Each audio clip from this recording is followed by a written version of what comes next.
शंकर जी बोले आनंद किसको मिलेगा? जीन रघुनाथ चरण रते जो मनुष्य भगवान श्री राम के चरण में प्रेम करता है उसी को राम जी की कथा में आनंद प्राप्त होता है। ये आनंद सबको नहीं मिल सकता। मंथरा प्रेम नहीं करती। फिर मां पार्वती ने प्रश्न किया, प्रभु एक मेरा प्रश्न है, जो बेचारा अब तक भगवान को प्रेम नहीं कर पाया वो क्या करे कि उसका भी प्रेम हो जाए? शंकर जी कहे, देवी आपने बड़ा अच्छा प्रश्न किया और राम जी के चरणों के प्रति प्रीति क्यों आवश्यक है इसको समझिएगा। शंकर जी कहते हैं, देवी माया ने सबको पकड़ा है। ये न समझिएगा कि राजन राम कथा गा रहा है तो माया से बचा हुआ है। माया ने सबको पकड़ा है और जो कही रहा है हम माया से बचे हुए हैं, भगवान बचावे।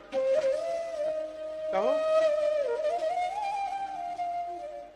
माया ने फंसाया है बाबू। शंकर जी कहते हैं, बिना राम जी की शरण में आए बंधन से जीव कैसे मुक्त होगा? कवन सकई भव बंधन छोरी। और अब समझिएगा, जीवन के दुख का असली कारण है हम भगवान से विमुख होके बैठे हैं। एक कहानी मैंने पढ़ी थी, मैं आपको सुनाऊं, आप सुने होंगे कथाओं में, फिर भी सुनाता हूं। एक आदमी ऐसे ही बैठा था एक दिन में, तो मन में उसको उसकी परछाई दिखाई पड़ी। सामने उसकी परछाई थी तो सोचा क्या मैं अपनी परछाई को नहीं हरा सकता हूं क्या? खड़ा हुआ, लगा भागने, परछाई को हराने के लिए दौड़ने लगा। जितनी गति से वो दौड़े उतनी गति से उसकी परछाई भी आगे आगे दौड़े।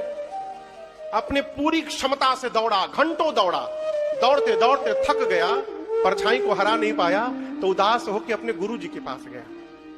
कहा, गुरुदेव मैं सोचा था कि अपनी छाया को हरा दूंगा, बहुत तेज भागा गुरुजी, मैं बहुत तेज, परंतु हरा नहीं पाया। गुरुदेव मुस्कुराकर बोले, यदि तुम वास्तव में अपनी छाया हराना चाहते थे तो तुमको भागने की आवश्यकता नहीं थी। बोला फिर कैसे हराता गुरुदेव? गुरुजी बोले, तुमको अपनी दिशा बदलने की आवश्यकता थी बस।